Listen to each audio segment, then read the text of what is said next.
Fishnet Bible Stories proudly presents Jonah. Jeroboam was a wicked king of Israel. He did evil in God's eyes. But God looked down on Israel. He saw their suffering and heard their cries. God knew their land had been stolen, so he sent his prophet Jonah to say, God is giving Israel mercy this day. The land that was stolen will belong to you once more. Indeed, your land will be restored. So God gave Israel mercy because of their plight, even though their king did evil in his sight. Sometime later, God spoke to Jonah. I am sending you to Nineveh to say, I have seen their wicked ways, and from their evil deeds they must turn away. But Jonah did not follow God's command. He decided to run away from God, who made the sea and land. He did not go to Nineveh as God had planned. So Jonah ran down to the seaport to take a trip. He bought a ticket to Tarshish, which was the opposite way, and boarded the ship. God sent a great wind that stirred up the sea. The big waves knocked the ship so violently. Trembling and soaked, the sailors were afraid. They cried out to their pagan gods for help, but the storm still raged. Jonah was down in the ship, fast asleep. The sailors woke him up and demanded, How can you sleep? Quick, pray to your God, and maybe the storm will cease. The sailors cast lots to see who caused the wind to rock the ship so violently.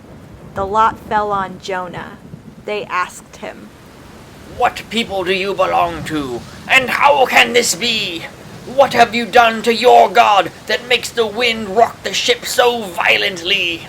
Jonah responded, I am a Hebrew, and I worship the one true God who made the sea and land. I have disobeyed God, and I am running away from his special command. If you want to calm the wind, you must throw me overboard into the sea. Only then will you all be safe, and the great wind will cease. Terrified, the sailors cried, One true God, have mercy on us for throwing this man overboard! They tossed Jonah overboard. The wind died down, and peace was restored. The sailors then lifted their hands and worshipped the one true God of the sea and land. Jonah sank down into the raging sea. What a sight! A great fish swallowed him and dived down below. Jonah was trapped inside the great fish for 3 days and 3 nights. He prayed to God while wrapped in seaweed from head to toe. I am in the belly of this fish at the bottom of the sea, but I know that the one true God will answer and rescue me. Show me mercy, and I will do as you commanded me. The great fish soared up to the dry land. The great fish vomited Jonah out of his mouth and onto the sand. Again, God spoke to Jonah. Go to Nineveh, and say that I have seen their wicked ways, and from their evil deeds they must turn away. This time, Jonah obeyed. Jonah arrived in the great city of Nineveh after 3 days. He delivered this message.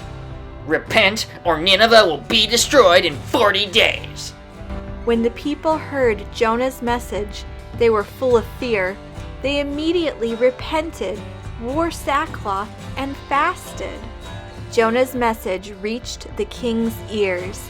He came down off his throne, wore sackcloth, and sat in a pile of ashes.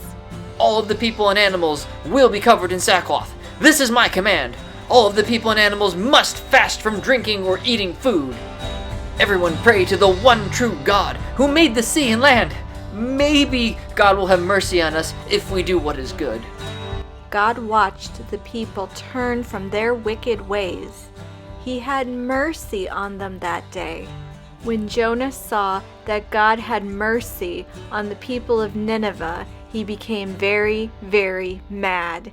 He told God, I know that you show mercy to those who repent. That is why I didn't want to go to Nineveh. I wanted those people to stay bad. I didn't want the people to be covered in sackcloth and fast from drink and food. I didn't want them to turn away from their wicked ways and do what was good. I was hoping they would be punished. Now I just want to die. I am finished. God replied, Have you any right to be mad? Jonah did not answer. He had no pity. Instead, he climbed up on a hill out of the city. He was hoping that God would change his mind and get mad. He built a little shelter and watched the city. God was disappointed in Jonah's attitude, and this made him very sad. God made a vine grow to cover Jonah's head.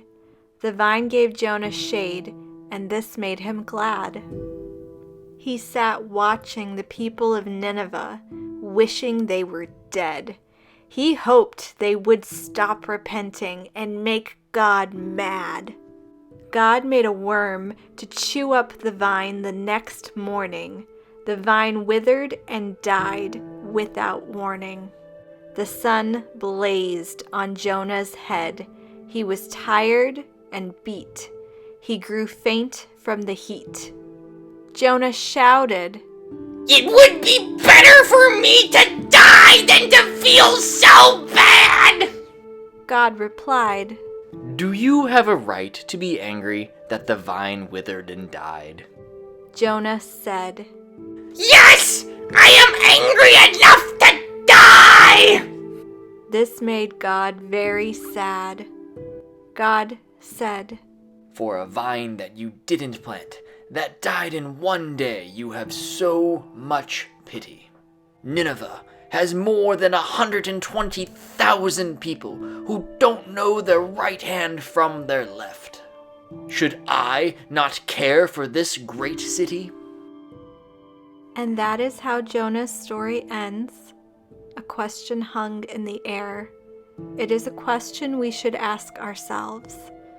If our enemies can be rescued, given a chance for mercy, and not despair, should we be like the one true God and give mercy, compassion, and care?